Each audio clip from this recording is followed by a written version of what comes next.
Welcome to the latest episode of 305 Vox Populi here in the studio at St. Thomas University. I'm Manny Cid, the mayor of Miami Lakes, and we have two great guests with us today.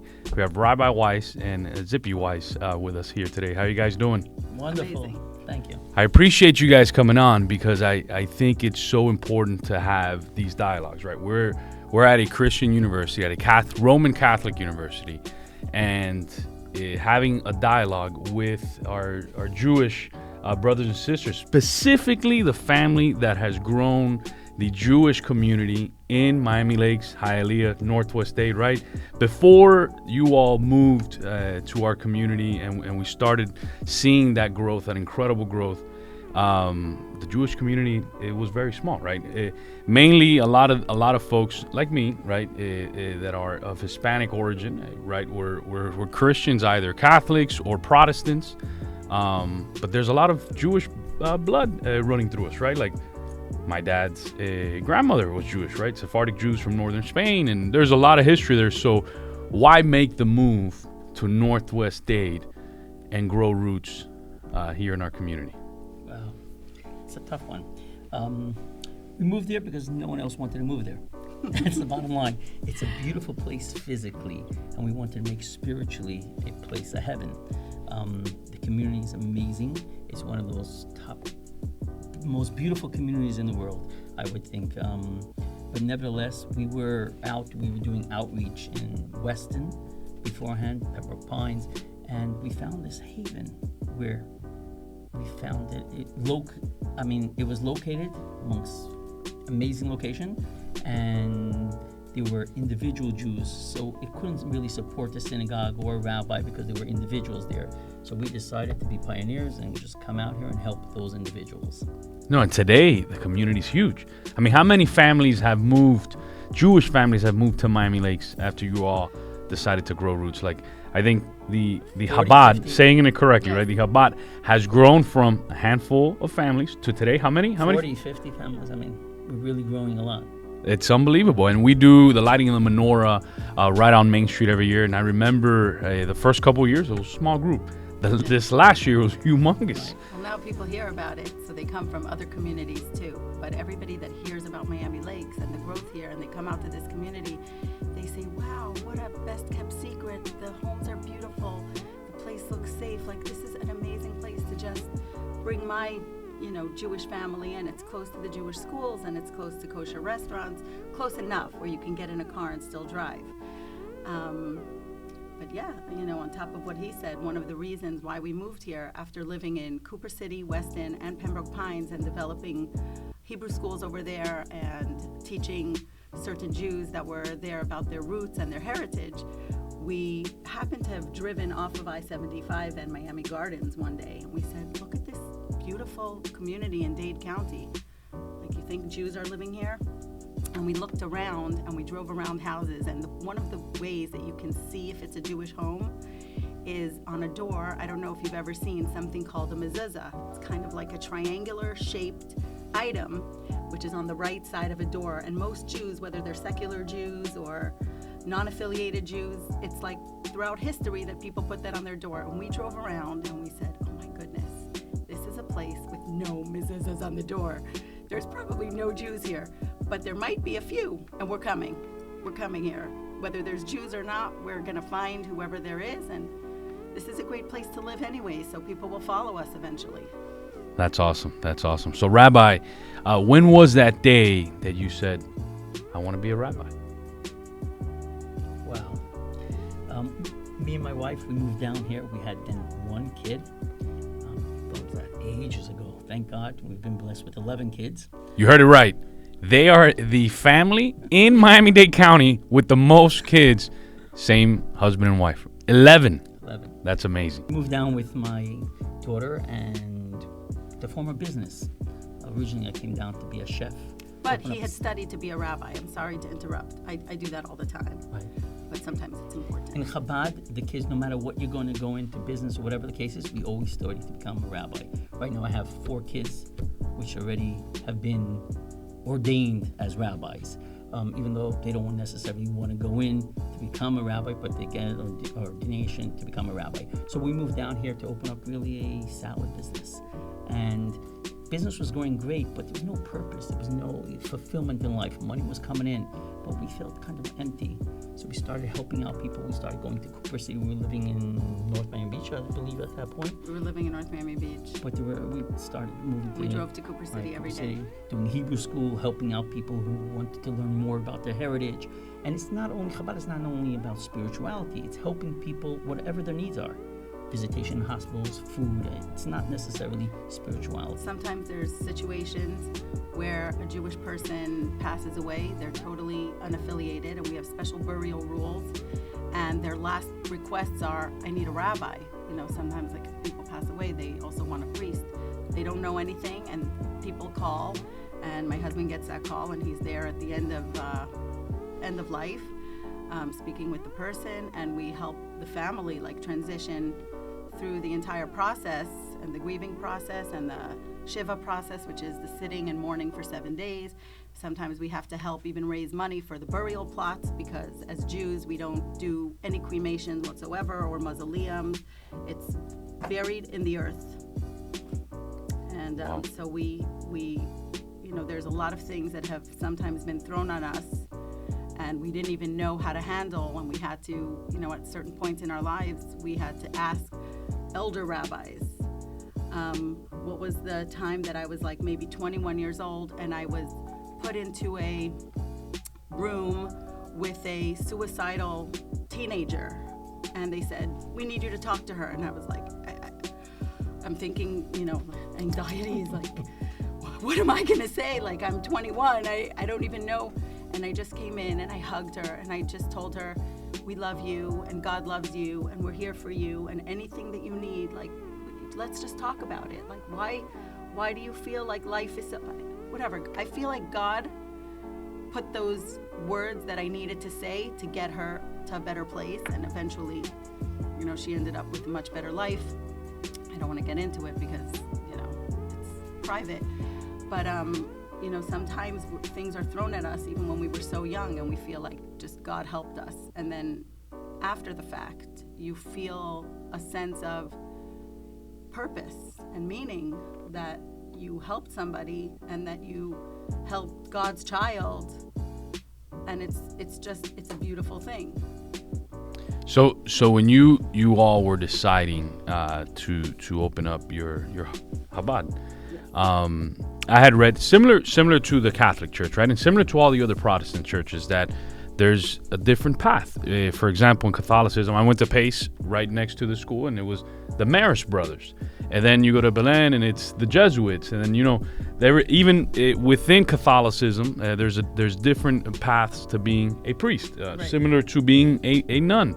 And I know in Judaism, it's the same thing, right? There's a different path, and I think you touched upon a little bit being secular, being more conservative, traditionalist. How many paths exist, and what is the path that you all chose? Well, how many paths there exist? You get two Jews in a room, you get three opinions, right? It's not how many paths there are. It's our path is more of a compassion, loving, non-judgmental. And I'm not speaking only about the Jewish people. No matter who, no matter what, it's non-judgmental. Right now we are in the holy days between Rosh Hashanah and Yom Kippur, which is the beginning of the year and the day of forgiveness, the day of atonement. And so many people come to synagogue on these days, and yet other people say, well, this is like hypocritical. You're suddenly showing up in synagogue because you want to be blessed with a good year. All year round, you don't care about God, you don't show up and anything like that. I mean, we have maybe 5 times more members attending on Yom Kippur. We have close to 150 people showing up on Yom Kippur to synagogue. So what happens? And we say, well, you know, so people always tell us they're pretending. Suddenly you're allowing them into synagogue, open hands, what's going on there? And the Chabad philosophy is, and we follow Rabbi Menachem Mendel Schneerson, who is the leader of Chabad philosophy, that maybe now they're not pretending. All year round, they're just not in touch with their true selves. When somebody's doing kindness, don't say, oh, now they're doing kindness, but they're miserable people. Maybe just the opposite. Maybe they're kind people, but not in touch with their true self. So we are a non-judgmental environment where we accept everybody and everything.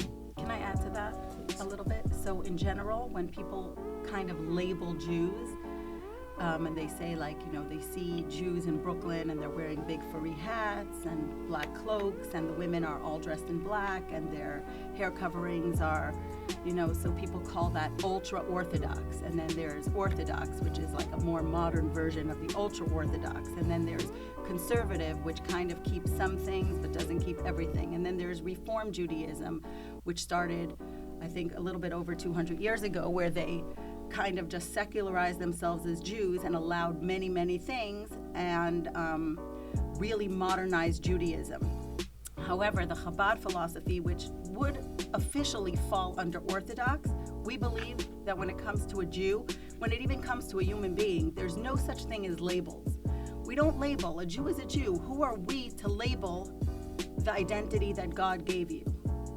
And that's the Chabad philosophy, that if you're a Jewish person, no matter what you do or what you don't do, what you follow and what you don't follow in God's rules, we don't have labels. You're a Jew, you have a godly soul.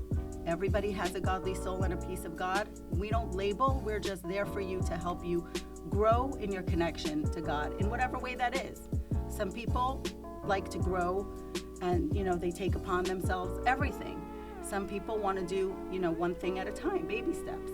But that's the Chabad philosophy, to go out and try and help people to connect with their godly soul and do whatever it is to become more connected. That's interesting because that philosophy, and I believe you've been extremely successful because of that philosophy, and you bring everybody in. Like the Lamberts are great friends of mine. They're Jews from Cuba, right? Yes. But I see other churches in our area that have been successful because they follow something very, very similar. Like Pastor Lewis at Elevate Church, it's a Southern Baptist church, but he eliminated the label and he goes, no, we're Elevate, we're for everybody, right? Pastor Stewart, when he was at the Methodist Church, he never talked about, he was like, no, this is hope. This is for everybody. And you saw more and more people gravitating towards that. So I think you're absolutely right. When you put certain labels, which is, look, the reality is we live in a society that everybody gets labeled. Look, and be it if you're Jewish, you're Christian, whatever you may be, they're always trying to put labels on us. But I think that type of philosophy has helped you all, grow the Jewish community in Miami Lakes. So the problem is when you label somebody, you exclude other people. When you put labels on something and you say this is for such and such a group, now you're excluding everybody else. When you say this is for, we always try to say this is for anybody who's affiliated or non-affiliated, whether you belong to a synagogue or don't belong to a synagogue, you have a welcome home with us. So two other things I wanted to touch upon. Talk to us, educate us a little bit about what kosher is, right? Because I think some folks don't understand what kosher is, and then additionally, talk to us something that you all do that I always find very interesting. The rabbi goes to your house, he gets a blowtorch, and he blowtorches everything in your house. Did you see I don't know if you guys have seen that before. There's an Instagram reel that went totally viral that I had posted on my Instagram, and I got a lot of hate for it too, but it was shared all over, and then huge influencers were sharing it about what it is, the kosherizing process. It hit about 18 million views over a span of 3 days. No joke. And you can't imagine the messages that were coming to my inbox. It was insane. But that's let's start off with that one, right? So I think being in 18 million views in 3 days. So what's the significance? So in short, we don't blowtorch everything. It requires us to eat kosher. So if a kitchen is not kosher, we're going to make it kosher. We're going to remove anything non-kosher there. Now, what exactly is kosher? So in short, if it's an animal product, so it has to have split hooves and chew its cud. An animal like that would be kosher. So for example, a cow, lamb, sheep, goat, something like Deer, that. chicken. Deer, chicken, and so on. Well, chicken, no. Chicken is fowl. It also can't be an animal that preys on other animals. And most animals that are a preying animal, I don't mean preying, but a prey animal, those animals are not kosher. And none of them chew their cud, and have split hooves. So in addition for it to be a kosher animal, it has to be killed or called slaughtered in the most painless way possible. It has to be killed with a certain knife, just a wood pipe, so it doesn't feel, it's like a paper cut basically. It doesn't feel the pain. And then it has to be checked that it was healthy. They check it, and all the blood has to be removed. So even if it's a kosher animal, there's a lot of process going into it. So let's say I can't go into Publix or whatever it is and buy cow meat because it wasn't processed the right way and the blood wasn't removed. It has to be really ritual, slaughtered, killed, processed, and so on and on. That's with animals. So if a home cooked anything that was not kosher, Fish. or well, I'm getting at this. If a home cooks something that's not kosher, so we're taking out the non-kosher and we're making it like brand new. Same thing goes with fish. Fish, in order for a fish to be kosher, it has to have fins and scales. Now, there's deeper meanings to why specifically chewing its cud and splitting hooves. And like everybody knows, Jews don't eat pork. Why? Because that happens to be something that's actually written in the Torah. Pork you can't eat because it happens to be the only animal that actually has a split hoof but does not chew its cud. So we would assume that any animal that has split hoofs chews its cud also. When I say chew its cud, it has two stomachs and it regurgitates and chews it again and again, like a cow has four stomachs and so on and on. So fish, in order for a fish to be kosher, it has to have fins and scales. So all the lobster or anything else, the shrimp, all that thing is out. No shellfish. And then Got it. when it comes to birds, so the Torah gives us a list of certain birds that are kosher: chicken, turkey, what else? Chicken and turkey. Those are the only ones we eat. I'd be scared to catch another bird and eat it. So pigeons. I mean, these are things that are kosher, but we don't know a lot of the list of the Torah of the Bible which bird is referring to. So that's in short kosher, but again, it has to be processed in the right way. So if something is not kosher, in addition to kosher, I can have kosher meat and kosher milk, but once you mix it together, because the Bible says you cannot eat milk and meat together, so that also would become kosher. So hey, believe it or not, we've never had a cheeseburger in our lives, in our entire lives. But now they fake burgers or fake cheese? They make some fake meat. It's called impossible meat, and they also make fake cheese. So we have had the imitation kind of stuff. Impossible is good. I've tried it before, so it's some pretty good stuff. But we do have meat, and we do eat cheese, and we do have milk. And when you go to kosher restaurants, which are amazing, there's a lot of them in Aventura, Sunny Isles, Bell Harbors, the entire 95th and Harding. Almost every restaurant there is a kosher restaurant, believe it or not. You'll never find in a kosher restaurant any restaurant that serves meat and dairy. It's either a meat restaurant or a dairy restaurant. So when couples go out to eat, or when families go out to eat, like one of the questions, the family, are we eating meat or dairy? Like it's one of those things that we ask each other. Are we going to a meat restaurant or a dairy restaurant? Not only don't we mix and eat together, but after we eat meat, we wait 6 hours before we eat dairy. Right. So that's really strict. That's interesting. And then the blowtorch comes in if somebody cooks something in their kitchen, or if they buy a new house and it was bought from somebody who wasn't Jewish and they cooked, Right. pork or whatever. You need to ensure. Right, to make the kosherize it. But if you make a brand new kitchen, it doesn't have to be kosher. I mean, It's 'cause fascinating. It's brand new. It's brand new. No, that really caught my attention because I saw that video and that really caught my attention. I was like, There's different ways how to kosherize, but that's the highest level, obviously, and so that's why we do it the highest level. Also, you have to be like a real professional when you do that. Like I had you could burn down a house. I You know, had right. certain fire departments message me and say like, oh, I think you should remove this. I messaged them privately, and in the end, they kind of understood. I had one person actually message me, someone was killed that way. People are, it's unfortunate. Accidents happen, but not from that. You've been doing, never how many happened kitchens? from that. How many kitchens have you all done? I mean, Thousands. yeah, so. He's been doing it since his 20s, and he used to do huge hotels. There used to be, there probably still is. When we were living in New York, when we first got married, he would kosherize kitchens for weddings, Jewish weddings, where there would be 1,000 people. So they would kosher every single kitchen that was in whatever, the Hilton or the Sheraton, and he would have to come in with that blowtorch. I just got a you call know, last and- week. This family wants to make a wedding, a kosher wedding, but she has a certain cake. I mean, they don't keep kosher, but they're going to have all the guests a kosher wedding. So there's a certain place that makes wedding cakes, and that's where she wants to have it. And there's no talking out of it. She wants that place. So to come in there and kosher all the utensils, kosher all the, the ovens and everything else like that. That is, and that takes an extended period of time, or is it pretty quick? You've got it Quickly. Okay, that's fascinating. Well, Yeah. thank you for sharing that. So Do one, you want to go with him on his next blowtorch? I'm in. I think we gotta go. We gotta go film that. So that should be. No problem. But I can't participate. It's only the rabbi that can. No, you can help. Okay.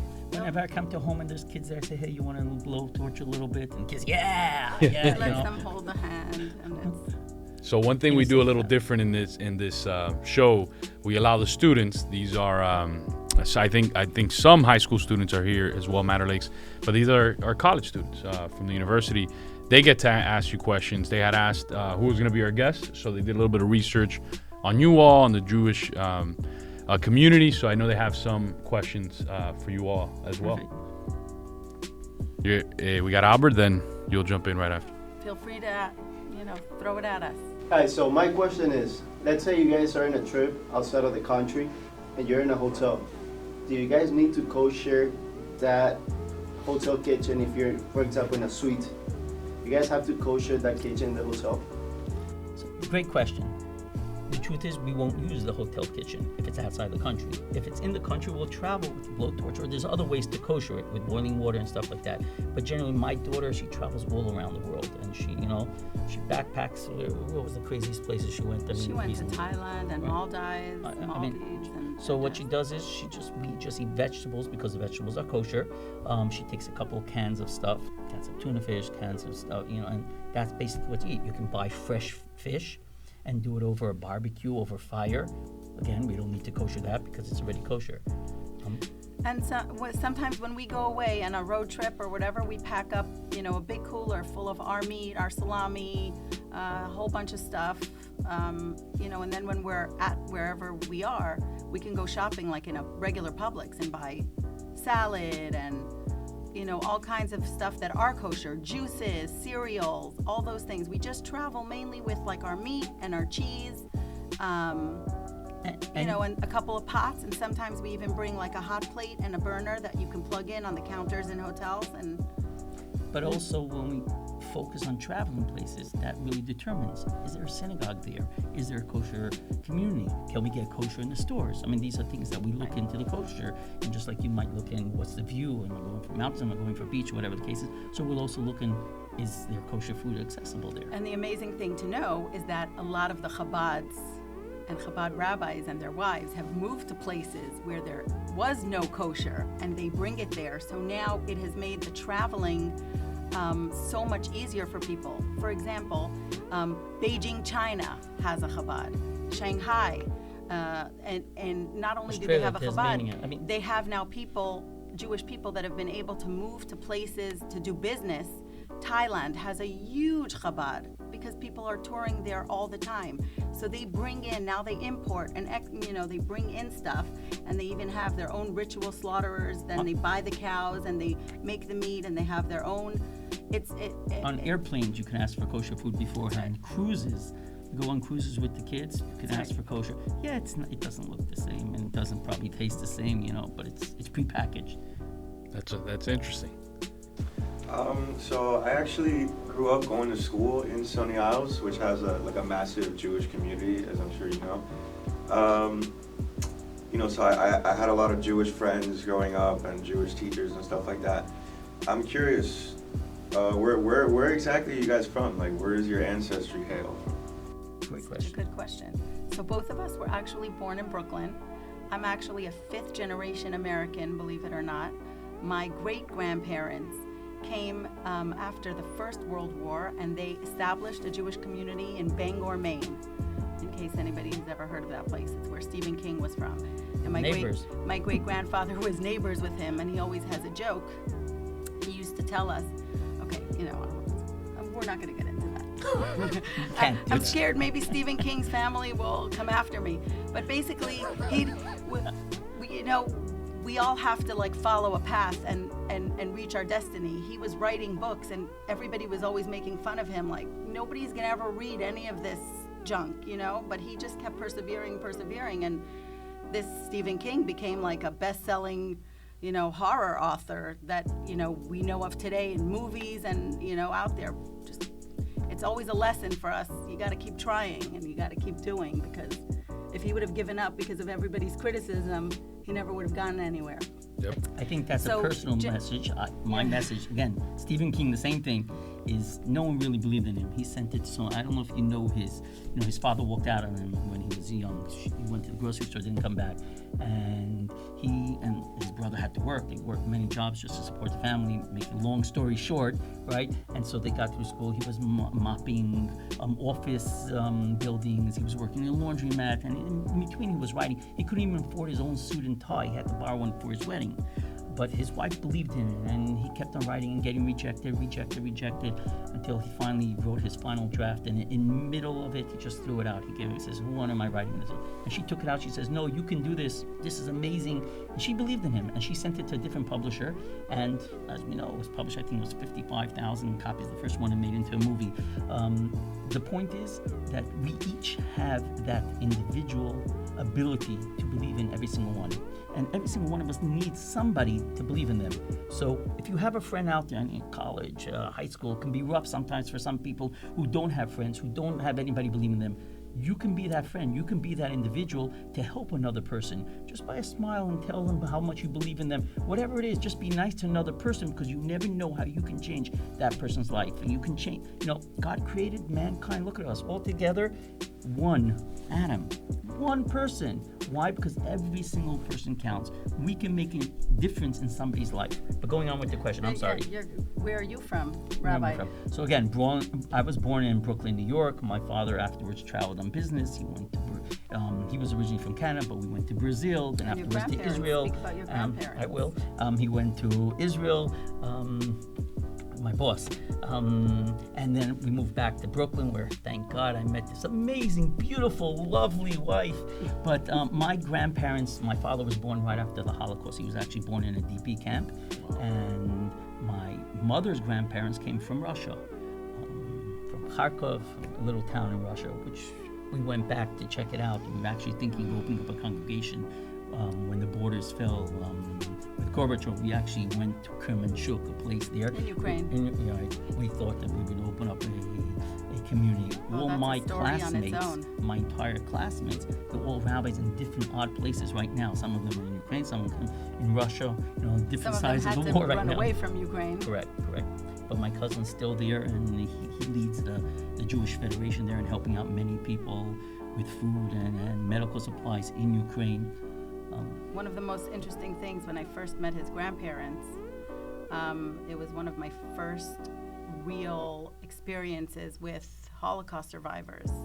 I mean, I always knew about Holocaust survivors, and I grew up speaking to Holocaust survivors, but a real life experience from his grandmother, may she rest in peace, and she had a tattoo on her arm, and I remember looking at her arm, and she says, "You're staring at my arm," and I said, she's like, "Yeah, it's the number, My grandmother Hitler. Really loved her. She hated my guts. She always would say how, she prayed very, very good, and God gave her an amazing, amazing husband. And then to me, she would say, "Man, he didn't pray that well." So. Yes. I'll repeat that joke. And it's not even a joke. His grandmother actually told me, "You must have prayed really well for an amazing husband." And I said, I did, and he is amazing. And she goes, "But my grandson, he didn't pray so well." Listen, 11 kids later, right? So, yeah, that's amazing. But they God both, bless you they guys. both, it's okay, whatever she said to me, because the truth is they both had previous lives and children and marriages and families, and Hitler took that from them. And they, after the war, they found each other. I think they were like second cousins, once removed or twice removed, his grandparents. He was originally protecting her and then fell in love. And he was taking care of her because that was the only family he had left. They were like distant cousins, and they ended up getting married and starting a new family, and his father was born in a DP camp. But real quick, any other questions from And now that you mention the Holocaust, I don't know if you guys know this, but there's a building in Miami Lakes that's owned by a Holocaust survivor, Neil Schachter. Neil Schachter. Neil's a great guy. He's met with him many times. He's a great individual, and his story is very powerful. So I'll make that connection. Well, we'd love to meet him. Definitely. So you mentioned in the beginning about the different rules of kosher, that Jews are not supposed to eat pork and stuff like that. I'm very curious to ask myself and to ask you guys, what is one religion that you believe in, and why is it important to understand the religions that you think stand out to you? So what is the one religion that we believe in? Is Judaism. We believe in equal rights for everybody. In other words, we support everybody. We believe in respecting every religion as Manny said in the beginning. I mean, look at the school, St. Thomas University, right? A Christian Roman school, and yet we're the rabbis of the school for the last 11 years. We have our ID cards also, and it's amazing for us. It's about being nice, accepting everybody. That's what it's about. It's about believing one God. We are all the children of God. Sometimes people think, again, Chabad is really, as I said before, it's not only outreach, it's education and teaching. It's just helping another person. And sometimes we go out of our way, and sometimes you do a favor and you regret it. I mean, I'm sure that's happened to all of us. Oh, why did I do that? Or another favor. And if you stop and think a little bit, this is God's child. Everybody. We believe man is made in the image of God. Isn't that what the Bible, the Torah teaches us? Man, if no matter what, for example, if we saw somebody in the street suffering, and it doesn't matter, we're not asking him first, what God do you believe in? Do you go to church? Do you not go to church? Do you believe in God? It doesn't matter. If somebody's suffering, that's God's child. We have to be there to help. If we're put in that situation, that's So to that effect, and they're absolutely right. They are the official Chabad of St. Thomas University, which is really cool, right? A Catholic school partnering with a Jewish institution. But powerful story that I experienced once with you all was I met the first foreign Israeli officer that wasn't Jewish. He was Bedouin. yes. Remember with Ishmael Khalid. And that was an amazing experience. I couldn't believe it. And I remember having a sniper. Snipers in the roof, watching us. But but it goes to show you what the Chabad is all about, right? Bringing people together, eliminating those labels, and just, saying, hey, you know what, we're here together. Like, I get to light the menorah every year, and that's an unbelievable experience, to do that in the center of our city. We are big believers, and this is the center of our belief, is that everything that happens in this world, there is no such thing as coincidence. Everything happens for a reason. God makes it happen. God is so great, and people think, well, he's dealing with all these little details. Just the opposite. Because he's so great, every detail, that's nothing. That's part of who he is. Doesn't matter if it's big or small. And so, therefore, everything that happens, if you see an injustice or something comes to you, something, there's a reason why that knowledge has come to you. That means you have the ability to do something, to change, to help.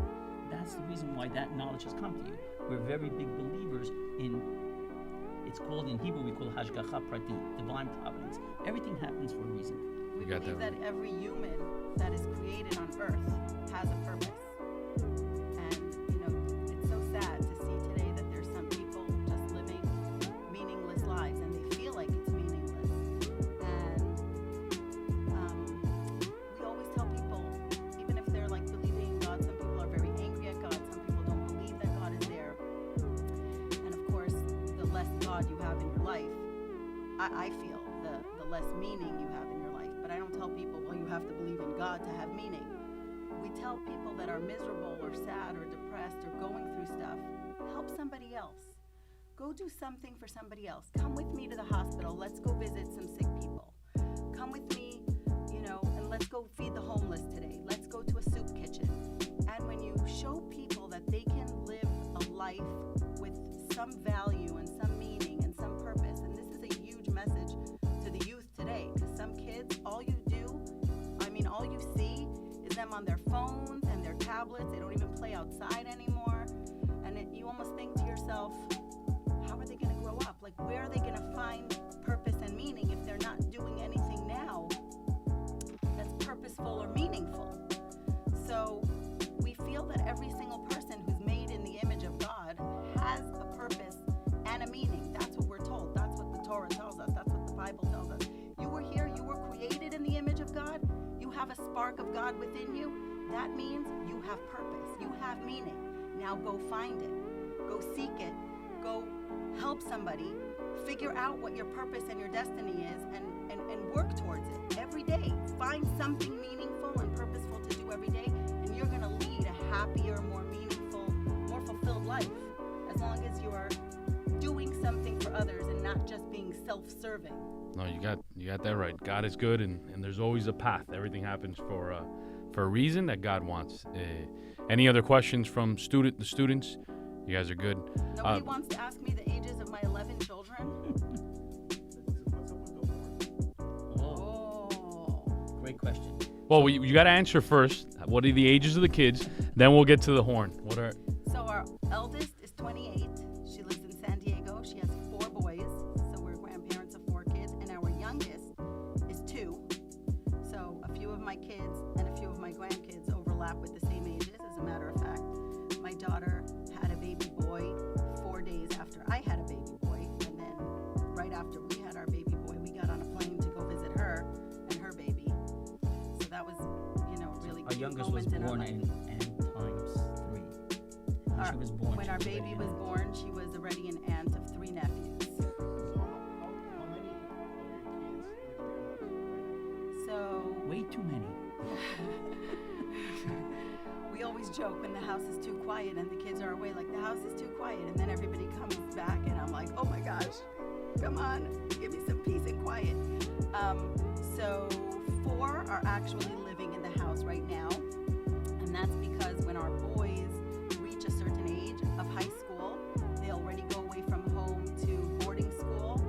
I know it sounds a little bit brutal, but they come home very often, but they go to a boarding school, which is like a pre-rabbinical school where they learn literally from, I would say, 7:30 in the morning till 9:30 at night with a few breaks in between. They live in a dormitory, and they learn, tons of Bible, and they also learn a lot of life skills.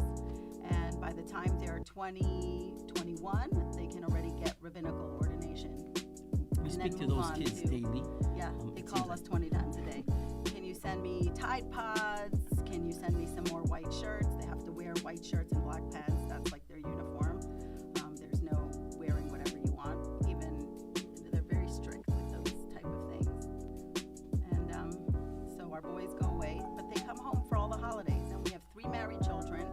2 of our daughters live nearby. One in Surfside, one in North Miami Beach. They come almost every weekend with their husbands. Yeah. That's awesome. That is awesome. It's a big crazy family. We're very normal. God is good. God is good. So the ram's horn, okay? It is a ram's horn. It happens to be the oldest musical instrument in the world, right? The horn. That's how they would call each other, or whatever the case is. Right now, as I said before, we're between the holiday of Rosh Hashanah, which is, we call it the 10 days of repentance, getting ready for the Day of Atonement on Yom Kippur. So on Rosh Hashanah, the beginning of the year, to arouse mercy or to awaken, you can call somebody and speak to words of praise, but sometimes there's a cry from within. There's no words there, but that's within depth. And so this is, in short, the ram's horn is really an outcry from within to awaken our souls to come closer to God.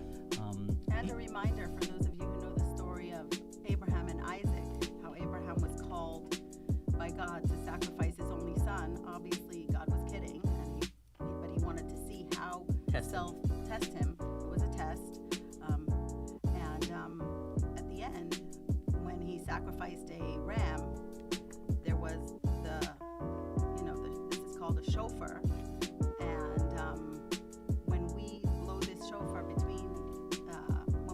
shofar the whole month preceding the high holiday of Rosh Hashanah, which is the New Year, it's meant to arouse God's mercy and tell him, look what Abraham was ready to do for you. So no matter what we did, you should always forgive us for our sins and our iniquities on his behalf, because look at our forefather, how great he was. He waited so many years for this only child, and then he was ready to sacrifice him because you asked. So you have to forgive us. And it said that, of course, this arouses God's mercy, and of course he forgives us. So it's not a day of, in a sense, a day of atonement. One would be worried, God is judging us. And I know myself, oh, wow, we can judge, because if you think about it, who's judging us? It's my Father. Obviously he's going to rule, and he wants to give us a good year, and he wants to provide us with an amazing, wonderful thing. This is one of the blessings that we bless each other. You should have a good and sweet new year. Of course, the question is asked, why do you bless good and sweet? I mean, if it's good, then obviously it's sweet. I mean, what's a good and sweet? Because we know that it should be a good year, but sometimes we look back on our year and there's certain things that we wanted differently, or certain things that we don't necessarily agree, whether it's a loss of a loved one, whether it's tragedy, or tragedy in the world at large. And we say, come on, God, that definitely was not good. And ultimately, the blessing is that everything from God is good, but we don't always see the goodness. So when we say it should be sweet, not only should be good, it should be sweet, that we can see the sweetness in it. Everything that happens to us is coming from God. Everything God does is good. We don't always adapt to it. We don't always see it. I remember my mother would always say, eat your spinach, Mendy. It's good for you. It's good, but not necessarily is it sweet. I want to see the sweetness. I want to understand. I want to see it. And this is why we bless each other. You should not only have a good year, it should be a sweet year. So as we wrap up, we got a couple more things. Of course. You guys want to hear the, yeah? So I'll just blow one long one, right?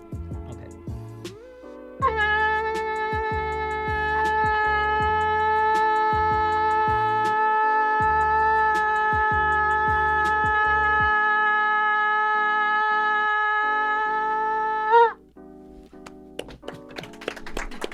You can each try it afterwards if you want to. Give it a try.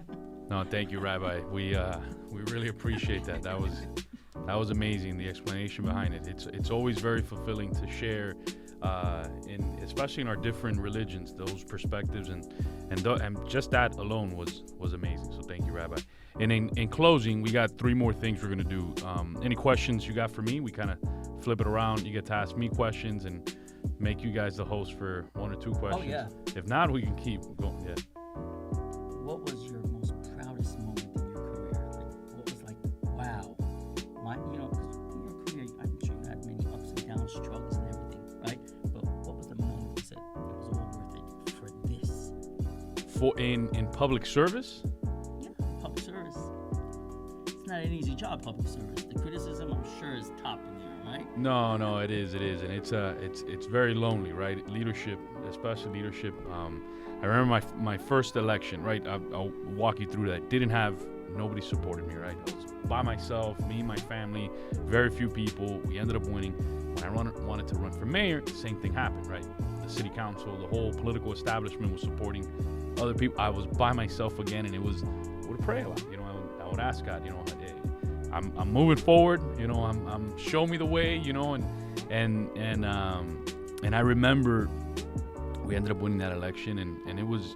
I love the competition more than the victory, right? It's a little weird. Like, I love competing. When I win, it's like, all right, cool. What's next? I'm that type of perspective. But I remember, to me, where it all culminated was being the first mayor to win re-election unopposed, right? And I was like, man, I went from everybody coming at me my first election, everybody coming at me this time, and then everybody saying, no, we want you another 4 years, and nobody, like, to me, I looked back, it was a little weird. I still remember getting the call from the clerk, and because I was ready to campaign. I love competition, and I just sat back and I was like, okay, I didn't. Testimony to the great job that you've been doing with Miami Lakes. We've seen amazing changes, and the community itself, the parks, the beauty, the safety, a lot of it is, we owe a lot to you. No, I appreciate it. So that was the moment where I looked back a couple of days later and I was like, I just became the first mayor to win re-election unopposed. Nobody showed up, and I was like, that was special when I look back on it. When it happened, it was weird, right? I was like, I'm ready to, compete. But when I look back, I was like, wow, everything that we did, people really appreciated, right? So no, you don't hear that a lot of the appreciation a lot, but I was like, all right, it feels good, you know, in that moment when that came through. So that was one of the moments that me and my family sat back and were like, you know what, it's awesome to feel that people appreciate it, you know, in those terms for it. And I have a question. What do you do for, like, you know, you said that being in leadership is very lonely. So I find that sometimes leaders, they don't really have who to turn to or where to go for guidance or for help or for their own mental clarity. I know for myself, like, I go work out. There's like the best gym in a corner of Miami Lakes, PSN, that's like super quiet. The mayor of Hialeah, the previous mayor of Hialeah's wife works out with me. It's just a bunch of women, and we sit and we, you know, while we're working out, we talk. And I find that that's very good for my mental health and helps me, you know, think straight, and like I kind of find my own self-guidance. But like, what do you do for your? I literally pray every day. There's the Blessed Sacrament at St. Benedict Church. Go every single day. Go pray. But every night, after, you know, talk to my kids, pray with my kids, pray with my wife. But every night I do something. Either I go for a 3-mile walk with an ebook on, or I ride bike. Whatever it is, I do something every night to kind of get back into the right mental state, right? So I think that's, we focus on our physical self so much that sometimes we forget that our brain is the most powerful muscle, right? It's the most powerful tool in our body. So I make sure that I correct myself, because if not, you know, we get so wired up that we don't have enough time to decompress ourselves, and then it impacts everything else we're doing. It impacts our family, it impacts our friends, it impacts our businesses. Hopefully you guys are listening, because this is a very important part. I mean, you guys should know that there's a lot of pressure, high school, college, I mean, the pressure there. You need to find a point, something to relax. I mean, really something that you could... I'll share with you this. This morning, I had back to back calls nonstop on various stuff, right? Campaign, city, this, that. And I was just going great, and I had to drop off the kids at school. I had to do it. So to decompress, right, 30 minutes before I got here, I took off for a 5K, a 3-mile run by myself, put on my headphones, got back, changed real quick, and got showered and headed over here. So I had to do that. And that was decompressing, because I knew if I didn't do that, then I would show up here miserable, like, oh, you know. But I did that, and I was like, all right, we're ready to roll. So It gives you like a reset.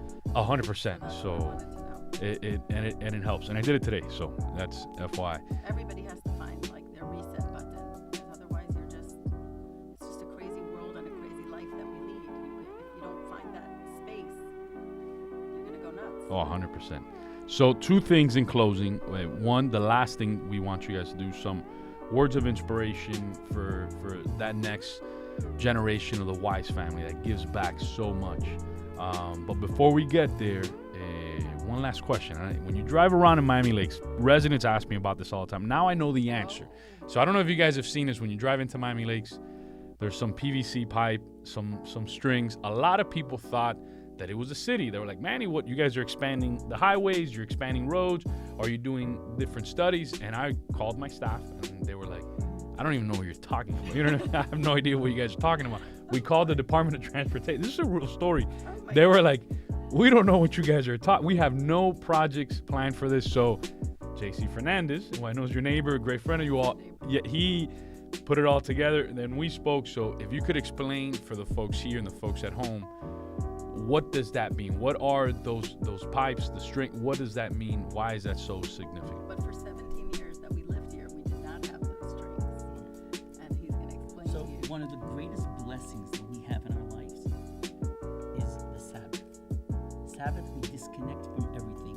No electricity, no phones, no computers, nothing. I mean, I was going to say no TVs, but we don't have TVs anyways in our house. We don't no TVs. But we disconnect from everything.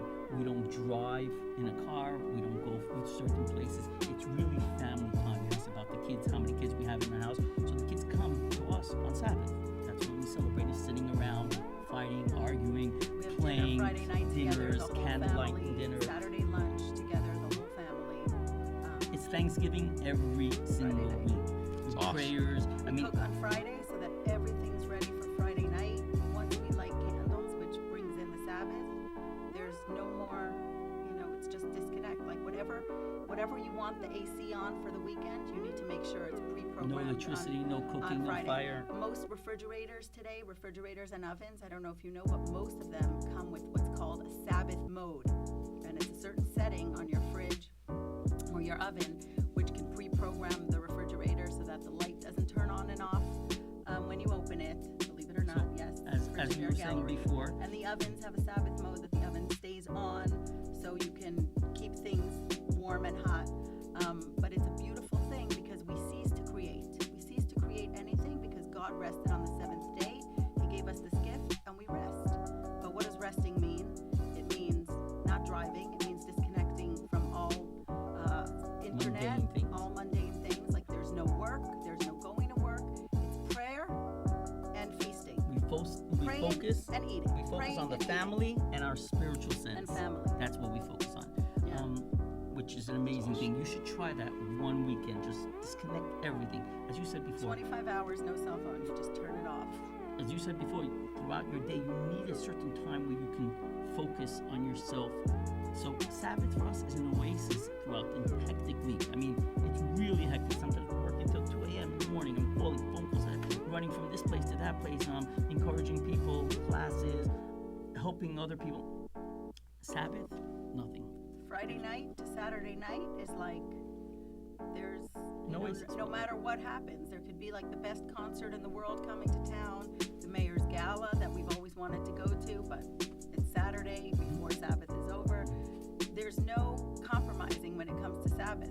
So one of the things is that we also cannot carry outside our domain.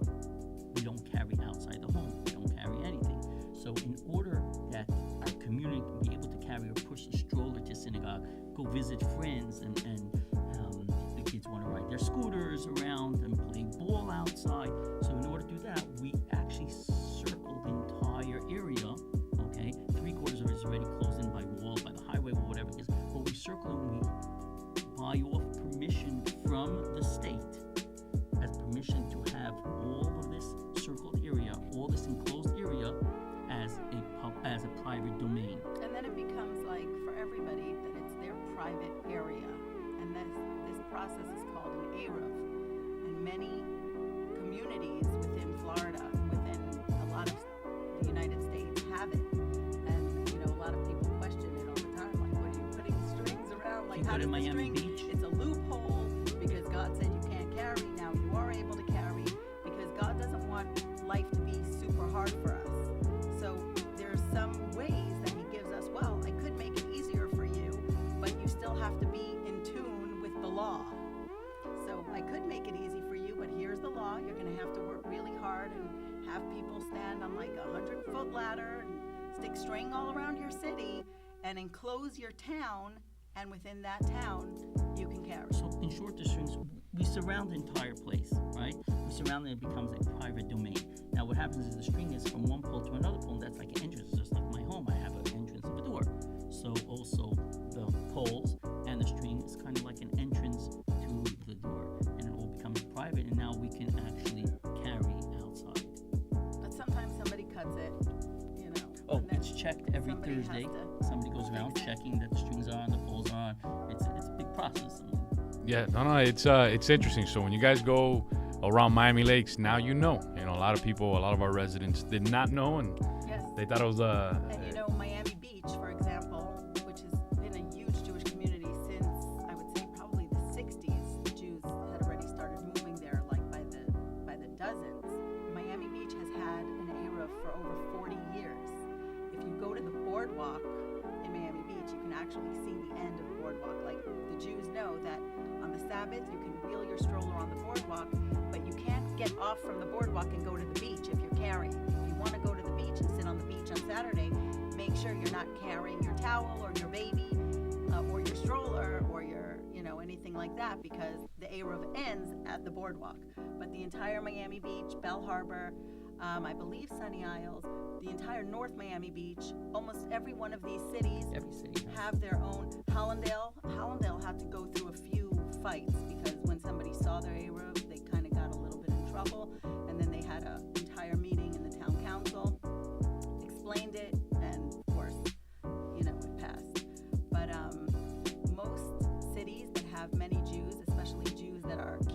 Sabbath observing Jews have an Eruv, and they have the string around. Now you know. Now you know the story. So, in closing, some words of inspiration for that next Rabbi Mendy Weiss, for that next Tzippy Weiss, that'll follow in your footsteps here in our community, anywhere around the world.